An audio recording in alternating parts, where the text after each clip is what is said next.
घटना चक्र में आपका बहुत बहुत स्वागत है। सबसे पहले आज का एजेंडा। जमियते उलमाए हिंद महासचिव महमूद मदनी ने कहा, मोदी का डर दिखाकर मुसलमानों का वोट बटोरना चाहती है कांग्रेस। बड़ा सवाल, क्या कांग्रेस करती है सांप्रदायिक राजनीति?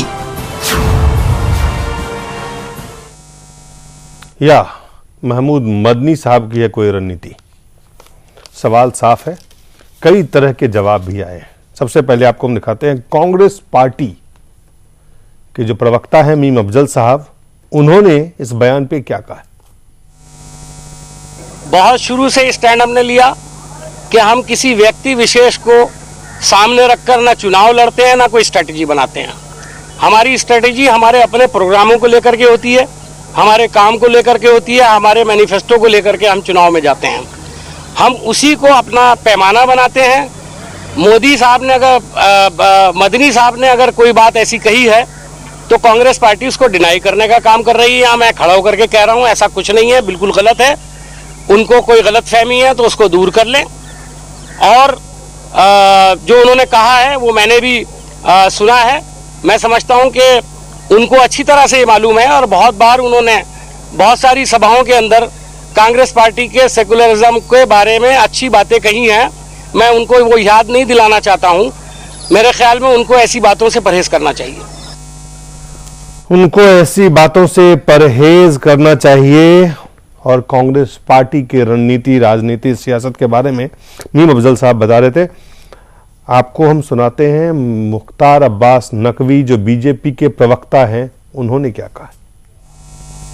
चलिए, कम से कम उनके समझ में आया कि कांग्रेस पार्टी किस तरह से मुसलमानों का राजनीतिक शोषण करती रही है, अपनी राजनीतिक दुकानों को सजा करके और कुछ धर्म गुरुओं को अपने साथ लेकर के जिस तरह से कांग्रेस पार्टी मुसलमानों का राजनीतिक शोषण भी करती रही है, राजनीतिक रूप से उन्हें डराती भी रही है, वो धीरे धीरे एक्सपोज होने लगा है और सच्चाई सामने आने लगी है। सीतारमण बीजेपी के प्रवक्ता हैं, उन्होंने क्या कहा। We are now looking at an India where, irrespective of religion, caste, community, people are wanting their aspirations to be met. They are looking at development, and very clearly BJP from the beginning has been underlining this fact that treat all communities and religions equal. And if you're taking development and going forward, you will reach all communities irrespective of whoever they are. And if that is the line of thinking with which there are others who are now speaking, I think it does a lot of good for this country's politics, and we'll be going on this line consistently. और हम आपको पहले बात करते हैं, हमारे साथ बता दें, हमारे साथ वरिष्ठ पत्रकार हैं उपेंद्र प्रसाद जी हैं और हमारे साथ हैं अवधेश कुमार जी। बहुत बहुत स्वागत है आपका। लेकिन आपसे हम बातचीत करें इससे पहले सीधा हम कासिम रसूल इलियास साहब हमारे साथ जुड़े हुए हैं। कैसे देखते हैं इस बयान को कासिम रसूल इलियास साहब, आप जो मदनी साहब ने जयपुर में दिया है? जी, महमूद मदनी साहब का जो बयान है जी, ये एक बहुत बुनियादी बात को दर्शाता है कि उन्होंने ये बात कही है कि कांग्रेस पार्टी को अगर मुसलमानों का वोट चाहिए तो उसको वोट मिलेगा। उसने जो वादे किए थे उसको किस हद तक उसने पूरा किया है। मोदी का डर दिखाकर अगर वोट लेना चाहती है तो उसको बुनियाद पे वोट नहीं मिलेगा। नहीं, आप मानते हैं कि जो बात मदनी साहब ने तो उसे कासिम साहब कमीशन की रिपोर्ट चाहिए, कासिम साहब कमेटी की रिपोर्ट को कासिम साहब लागू करना चाहिए। जो सवाल है, सबसे पहला सवाल, क्रिमिनल वायलेंस का बिल जो है पार्लियामेंट में पेश करके उसको मंजूर करवाना चाहिए। उसे जो है वक्फ इलेक्शन का जो कानून है उसको लाना चाहिए। अगर वो ऐसा नहीं करती है और सिर्फ मोदी का डरावा दिखाकर मुसलमानों को वोट हासिल करना चाहती है तो उसको इस तरह से वोट नहीं मिलने वाला। ये बात कही और ये बात हकीकत तो मबनी है। नहीं, आप मानते हैं कि जो बात मदनी साहब ने कही उसमें सच्चाई है? सबसे पहले तो ये सवाल है। बिल्कुल सच्चाई है। मतलब ये बात कि आप सिर्फ मोदी का डर दिखाकर वोट हासिल करेंगे, ये बात नहीं होने वाली है। ये बात कही है और बिल्कुल सही कहा है कि नहीं, कांग्रेस जो है मोदी का डर दिखा करके मुसलमानों का वोट बटोरना चाहती है। इससे आप इत्तेफाक रखते हैं कि ये बात बिल्कुल मदनी साहब ने सही कहा है? नहीं, ये बात देखिए, आप आधी बात कह रहे हैं जी। बुरी बात उनकी ये है कि अगर कांग्रेस को मुसलमानों का वोट चाहिए तो उसे मुसलमानों से किए हुए वादे पूरे करने चाहिए। मोदी का वोट दिखाकर, उनका डर दिखाकर वोट हासिल करने की कोशिश करना सही नहीं है। नहीं, उन्होंने तो कहा, मैं आपको एक बार फिर से, कि कांग्रेस पार्टी मुसलमान वोट पाने के लिए मोदी का डर पैदा कर रही है। उन्होंने कहा कांग्रेस की कोशिश है कि मुसलमान मोदी के नाम से डर जाएं और 2014 में उनके लिए वोट करें। उन्होंने मुसलमानों से कहा है कि मोदी के बीजेपी प्रधानमंत्री कैंडिडेट बनने से डरने की जरूरत नहीं है। कासिम साहब, मैं आपसे फिर ये बात कहना चाहता हूँ, महमूद बंदी साहब के बयान को सही संदर्भ में देखा जाना चाहिए जी। बात इतनी सी है, अगर कांग्रेस पार्टी डिलीवर नहीं करेगी, कांग्रेस पार्टी अपने वादे पूरे नहीं करेगी, तो सिर्फ मोदी का डर दिखाकर वोट हासिल करने की कोशिश करेगी तो उसे वोट नहीं मिलेगा। यानी आप ये कह रहे हैं कि मुसलमानों के लिए अब बीजेपी का भी रास्ता खोलने का प्रयास कर रहे हैं मदनी साहब? नहीं, मैं इस तरह की कोई बात नहीं मानता हूँ। बात सिंपल सी बात है। देखिए, बात को कहीं और घुमाने से कोई हासिल नहीं है। बात सिंपल सी है कि कांग्रेस पार्टी अगर मुसलमानों के वही सवाल, देखिए कासिम साहब, है तो उसे सिर्फ बीजेपी का या मोदी का डर दिखाकर मुसलमानों को वोट नहीं मिल सकता। बिल्कुल, इसका मतलब यह है कि जो बात आप कह रहे हैं, जो बात मदनी साहब ने कहा है कि आप मुसलमान को मोदी का डर दिखा करके वोट नहीं ले सकते हैं, आप डिलीवर करें। यानी कि अब तक कांग्रेस ने डिलीवरी नहीं किया है, जो वादे किए हैं उसे नहीं निभाया है, जो काम करना चाहिए था वो नहीं किया है। बिल्कुल सही है। तो इसका मतलब तो यह साफ है कि अगर कांग्रेस ये काम करेगी तो मुसलमानों के सामने तमाम विकल्प खुले हुए हैं, मोदी का डर दिखा करके सीधे आप सिर्फ वोट नहीं ले सकते। सही कह रहे हैं आप, यही बात है जो हमारे मदनी साहब कह रहे हैं। एक बात बताइए, क्या इससे कंफ्यूजन, इससे पहले भी जमीयत उलमा हिंद के, अगर आपको याद है 2 साल पहले मोदी के तारीफ में मौलाना गुलाम अहमद वस्तानवी साहब को दारुल देवबंद के वीसी का पद उनको छोड़ना पड़ा था। इसको कैसे देखा जाए? क्या ये कांग्रेस, मेरा सवाल सुन ले। तारीफ कोई भी नहीं कर सकता है। मोदी का जो रोल है 2002 के दंगों में सबको मालूम है। मोदी का जो चेहरा है वो इंतहाई कम्युनल चेहरा है, हर आदमी जानता है। मोदी की हिमायत करने का कोई सवाल ही पैदा नहीं होता है। बात साफ है कि कांग्रेस पार्टी को अगर मुसलमानों को वोट चाहिए तो मोदी का डर दिखाना छोड़े, कांग्रेस पार्टी डिलीवर करे, जो उसने वादे किए उसको पूरा करे। कासिम साहब, अगर आप देखें तो जो मुख्य कांग्रेस और बीजेपी 2 दल ऐसे हैं जो राष्ट्रीय दल है, क्या मुसलमान के पास कोई और विकल्प है? बहुत सारे विकल्प हैं उसमें, बीजेपी उस विकल्प में पार्टियां हैं और हर जगह कांग्रेस का सेकुलर विकल्प मौजूद है। क्या उसमें बीजेपी विकल्प नहीं है, आप ये कहना चाह रहे हैं, या मदनी साहब ये कहना चाह रहे थे? बीजेपी विकल्प नहीं है ये, लेकिन मोदी साहब का आप एक तरफ कह रहे हैं कि डर दिखा करके आप वोट नहीं ले सकते हैं, दूसरे तरफ आप ये कह रहे हैं कि बीजेपी विकल्प नहीं है। हाँ, तो इसका मतलब साफ है कि जो दूसरे सेकुलर पार्टियां हैं वो विकल्प बन सकती है कांग्रेस का। जी उपेंद्र जी, कासिम साहब ने जो बात कही, आप वो कह रहे हैं ये बात सही कि कांग्रेस डर दिखा के वोट नहीं ले सकती है, लेकिन बात फिर वो वहीं पे लाते हैं। हालांकि मदनी साहब ने ये बात नहीं, उन्होंने कहा कांग्रेस भारत में सेकुलरिज्म की जड़ जो है रचा बसा है, आम जनता कभी सेकुलर कम्युनल नहीं ताकतों को जीतने नहीं देगी। लेकिन जो बात इससे पहले भी जमीयत उलमा हिंद के तरफ से जो बातें आती रही है और जो इस बार बयान आया है, उसमें कुछ अंतर है आपको लगता है चीजों में? अंतर तो असल बात है कि ये तो सही है कि दबाव की राजनीति कर रहे हैं मदनी साहब, दबाव की राजनीति कर रहे हैं, कांग्रेस के ऊपर दबाव डाल रहे हैं, जो कासिम साहब बोल रहे थे। लेकिन ये नहीं, ये भूल रहे हैं कि जो इनकी मांग है, अगर उस मांग को कांग्रेस ने पूरा किया फिर बीजेपी को सत्ता में आने से कोई रोक ही नहीं सकता। एक कम्युनल वायलेंस बिल की बात बोल रहे हैं। कम्युनल वायलेंस बिल में साफ लिखा हुआ है कि अगर 2 कम्युनिटी, मेजोरिटी और माइनॉरिटी कम्युनिटी में झगड़ा होता है तो दोनों के लिए अलग अलग कानून से मुकदमा चलेगा तहत जी। तो इस तरह का जैसे ही अगर बनेगा फिर तो बीजेपी को अपने बूते सत्ता में आने से आप रोक नहीं सकते, क्योंकि ये एक तरह से मनुस्मृति को फिर से दोबारा लाना होगा। और उसमें एक ही जो माइनॉरिटी है उसके लिए अलग कानून, मेजोरिटी है उसके लिए अलग कानून। तो ये जो मांग कर रहे हैं, दूसरा रिजर्वेशन की जो मांग कर रहे हैं, इसमें इनका जोर रहता है 27% वाले से काट करके 4.5% नहीं 9% से काट के हमें दे दो। जी, वो कर दो। तो वो भी अगर कांग्रेस कर देती है तो उसके बाद फिर बीजेपी को आप सत्ता में आने से नहीं रोक सकते। सिर्फ बीजेपी का एक एजेंडा में रहेगा कि जो पहले वाला जो रिजर्वेशन सिस्टम है 27% का, उसको हम रिस्टोर कर देंगे। सिर्फ एक एजेंडा से बीजेपी अपने बूते पूर्ण बहुमत में सत्ता में आ जाएगी। तो इनकी जो मांगे हैं वो इतनी बेसिर पैर की मांगे हैं कि अगर उनकी मांग को कांग्रेस ने मान लिया तो उनकी हार सुनिश्चित है। क्योंकि ठीक है इनके पास आबादी है, लेकिन इनसे तो ज्यादा आबादी उन लोगों की है जिसके हिस्से को काट करके लेना चाहते हैं, या जिनके खिलाफ कानून बनाना चाहते हैं कि भाई हम तुम्हारा सिर फोड़ेंगे तो हमें मिलेगा 2 साल की सजा, और भी सजा मिलने में लगेगा 20 साल। तो हमारा सिर फोड़ोगे, तुमको 20 साल की सजा मिलेगी, और वो भी 6 महीने के अंदर। जी, हम तुम तुरंत गिरफ्तार हो जाओगे, हम नहीं गिरफ्तार होंगे, तुमको खुद अपना सबूत देना पड़ेगा। तो ये जो इनकी जो मांग है वो इतना ये डिवाइसिव मांग है, मतलब कि ये जैसे क्या करें कि मदनी साहब जो है वो कांग्रेस के सांप्रदायिक कम्युनल कार्ड जो है या उस पर हमला नहीं बोल रहे हैं, वो कहीं ना कहीं एक दबाव ऐसा बना रहे हैं जो विभाजित करती है समाज को।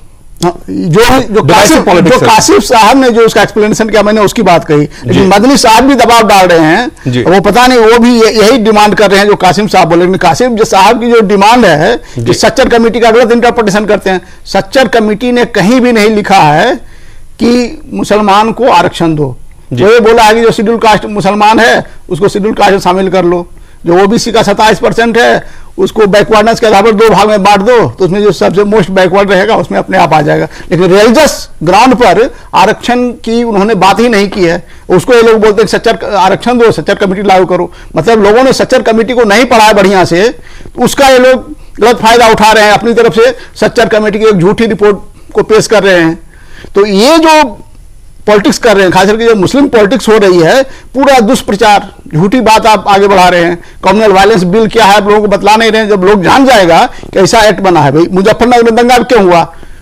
मुजफ्फरनगर में दंगा इसलिए हुआ कि एक कम्युनिटी के लोगों को लगा, जाटों को लगा कि जो कानून है, हम प्रशासन हमारे लिए एक तरह से काम नहीं कर रहा है, हमारे खिलाफ सख्त है, लेकिन हमारे विरोध जिसने हमारे बच्चों को मारा उसके खिलाफ सख्त नहीं है। तो प्रशासन का ये जो रवैया था, दोहरा रवैया था, उसके कारण दंगा हुआ। लेकिन जब कानून का दोहरा रवैया हो जाएगा कि 2 तरह के कानून से सजा दी जाएगी, तो फिर क्या होगा?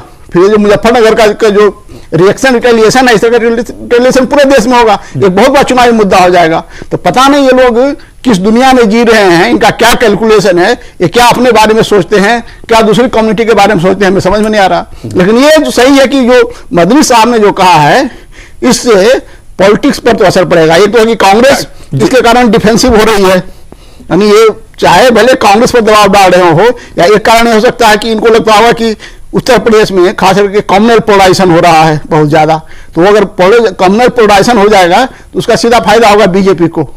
तो लगेगा कि मेजोरिटी कम्युनिटी को लगेगा कि सारे मुसलमान हैं जो मोदी के कारण खिलाफ हो रहे हैं, कांग्रेस के पास जा रहे हैं या किसी और पार्टी के इकट्ठा जा रहे हैं। तो कहीं दूसरा पोल पर पोलराइजेशन हुआ तो ज्यादा संख्या तो हिंदुओं की ही है, तो इनको लगता है कि हिंदू पोलराइजेशन बहुत ज्यादा ना हो जाए। तो हिंदू पोलराइजेशन को रोकने की आप ये कह रहे हैं? हाँ, तो एक ये कोशिश भी हो सकती है ताकि हिंदुओं को लगे नहीं। इसके कारण इसको कैसे, क्या प्रभाव आपको लगता है कि पूरी तरह से अगर इस बयान को देखा जाए, चुनाव 5 राज्यों में चुनाव इस वक्त पूरी तैयारी है, तारीखें आपको पता है कि होने हैं, नवंबर दिसंबर में चुनाव होना है, ऐसे में और 2014 में आम सभा लोकसभा के चुनाव है, ऐसे में जमीयत उलमा हिंद जो सबसे प्रमुख एक तरह से आप जो संगठन है, सबसे बड़ी जमात भी है, और उनके जो प्रमुख है महमूद मदनी साहब का ये आरोप कांग्रेस पे लगाना कि आप मोदी का डर दिखा करके मुसलमानों का वोट बटोरना चाहते हैं, कई सवाल खड़े करते हैं। देखिए, इसके कई अर्थ है। उपेंद्र जी ने जो विश्लेषण किया उससे असहमति का कोई कारण नहीं है, लेकिन इसका जो मूल स्वर है वो क्या है? मूल स्वर यह है कि भारत के मुसलमान भारत के अन्य संप्रदाय और जाति के लोगों के साथ स्वयं को आज तक एकाकार नहीं कर पाए हैं। इस भारत के मुसलमान अभी भी ये मानते हैं कि इस देश पर उनका विशेषाधिकार है और राजनीतिक पार्टियों को उनके लिए विशेष रूप से कदम उठाना चाहिए। तो ये भारत की एकता अखंडता की दृष्टि से ये सोच ही खतरनाक होती है। तो मूल स्वर इसका भी वही है। नहीं, लेकिन मूल स्वर यहाँ पे आप लेकिन जब दूसरी बात उन्होंने ये नहीं कहा, उन्होंने कहा कि कांग्रेस है पॉलिटिक्स। नहीं नहीं, ऐसा नहीं है, उसको ध्यान से सुनेंगे। उसमें यह है कि कांग्रेस जो भी है वो वायदा पूरा करे जी। तो कांग्रेस ने हिंदुओं के साथ भी बहुत वायदा किया हुआ है, बाकी दूसरे कम्युनिटी के वो तो नहीं कह रहे हैं कि वायदा पूरे करो और डर मत दिखाओ। बहुत सारे घोषणा पत्र में बहुत सारी बातें होती हैं जो पार्टियां पूरी नहीं करती है। लेकिन मैं दूसरी बात कर रहा हूं, देखिए मदनी साहब का यह पहला वक्तव्य नहीं है। इसके पहले 19 फरवरी को अहमदाबाद में उन्होंने यही कहा था। इस वक्तव्य का एक पार्ट हम लोग नहीं भूल रहे हैं। इस वक्तव्य का दो पंक्ति बहुत महत्वपूर्ण है। वो ये कह रहे हैं कि गुजरात के मुसलमानों ने नरेंद्र मोदी को स्वीकार कर लिया है, यह सच है, यह भी वो कह रहे हैं। दूसरा ये कह रहे हैं कि गुजरात के मुसलमानों के पहली पसंद अब मोदी हो गए हैं, ये भी वो कह रहे हैं। वो ये भी, लेकिन उनसे पूछा गया कि देश के मुसलमान क्या स्वीकार करेंगे, उन्होंने कहा कि ये अभी मैं इस पर नहीं बोलूंगा, समय आने पर बोलूंगा और अपना पत्ता मैं बाद में खोलूंगा। ये केवल इतना ही नहीं है, इसीलिए मैं कह रहा हूं, उन्होंने जब वहां वो गए थे तो उन्होंने कहा कि भाई अगर 2010 के निकाय चुनाव में 200 से ज्यादा मुसलमान जीतते हैं, इसका मतलब क्या है? इसका मतलब यह है कि मुसलमान लोग मोदी को स्वीकार कर रहे हैं। और आज के वक्तव्य, आज तो स्पष्टीकरण है उनका। दरअसल कल उन्होंने जयपुर के एक कार्यक्रम में यह बात कही। कांग्रेस पे सीधा हमला नहीं है। अब सुनिए, नहीं, दूसरी बात उन्होंने अब इसका जो आप देख रहे हैं ना, देखिए कांग्रेस पर नहीं, कांग्रेस के साथ साथ वो सारी सेकुलर पार्टियों पर हमला है। केवल वो कांग्रेस का तो हेडलाइंस है, अब बाद में पूरा वक्तव्य देखेंगे जयपुर का, तो उसमें लिखा हुआ है, पहले तो लिखा है कि कांग्रेस जो है एक ही एजेंडा है उसके पास, एक एजेंडा बना लिया है कि मोदी का हवा दिखाओ और मुसलमानों को डरा करके वोट। नियाज फारूकी साहब है, जमीयत उलमा हिंद के अधिकारी भी हैं। फारूकी साहब, आपको मेरी आवाज आ रही है? जी आ रही है। क्या संदेश देना चाहते थे मदनी साहब? मदनी साहब जो है, जो उन्होंने कांग्रेस को और तमाम सेकुलर पार्टी को जी ये चैलेंज किया कि आप नेगेटिव वोटिंग न करें, बल्कि पॉजिटिव, और ये बताएं लोगों को कि उन्होंने देश के लिए और जनता के लिए क्या किया है। उस बेसिस पे वोटिंग होनी चाहिए। ये नहीं कि ये डरा करके कि अगर आप हमको वोट नहीं करेंगे तो कोई एक पर्टिकुलर व्यक्ति या पर्टिकुलर पार्टी जो है वो पार्टी पावर में आ जाएगी। तो अब पब्लिक को इस तरह से बेवकूफ नहीं बनाया जा सकता, बल्कि पब्लिक ये सवाल जरूर पूछेगी कि आपने इतने दिन से आपका शासन है और आप इतने दिन से पावर में है, आपने क्या किया है? नहीं तो पॉजिटिव वोटिंग का क्या मतलब है? मान लिया हमने कि कांग्रेस को और बाकी का और निगेटिव कह रहे हैं, तो पॉजिटिव वोटिंग का अर्थ क्या है? कौन सी पार्टी इस समय सामने होगी? जो भी पार्टी जिस भी देश में हो, अब आपको ये देखना चाहिए कि राजस्थान के अंदर, जयपुर के अंदर एक कॉन्फ्रेंस हो रही है जी, और वहां पे जब बात हो रही है तो वहां के संदर्भ में कांग्रेस को देखा जाएगा। जब दिल्ली में बात होगी या यूपी में बात होगी तो वहां के संदर्भ में यूपी में समाजवादी होगी। तो ये तो अपने वहां के एतबार से देखना चाहिए। तो वहां उन्होंने ये भी कहा है ना, जो हम लोग बयान देख रहे हैं, कि गुजरात के मुसलमानों ने मोदी को स्वीकार कर लिया है। और ऐसा उन्होंने कोई बयान नहीं दिया। नहीं, बिल्कुल स्पष्ट है, अखबारों में जो छपी है। और अखबार वालों से पूछिए जिनको उन्होंने ये बयान दिया है, ये बात बिल्कुल गलत है। उसमें उन्होंने ये भी कहा है, इस समय तो गुजरात इशू है। नहीं, उसमें उनका ये भी कहना है, पहले भी बयान दिया है कि गुजरात के मुसलमानों की पहली पसंद अब मोदी पहले की बात कर रहे हैं, आज बात कर रहे हैं। नहीं, कल के भी बयान में यही है, इसके पहले के भी बयान में ये पंक्ति है। कल तो कॉन्फ्रेंस थी जी, जयपुर में थी, उसमें हजारों लोग थे वहां पे, मुझसे सबके सामने बात हो रही थी जी। ऐसी कैसे बात? वहां पे गुजरात तो इशू था नहीं। ये आप गलत बात मत करिए। अखबार छपी है, सवाल आप कह रहे हैं। मोदी का नाम कौन से अखबार में छपी है? का नाम लिया उन्होंने, तो मोदी तो गुजरात के ही मुख्यमंत्री हैं, तो आप बोले गुजरात की कोई चर्चा ही नहीं हुई। जब मोदी का नाम आ रहा है तो फिर ये कहना ही गलत है कि गुजरात की चर्चा नहीं हुई। मोदी का नाम कहां से आएगा?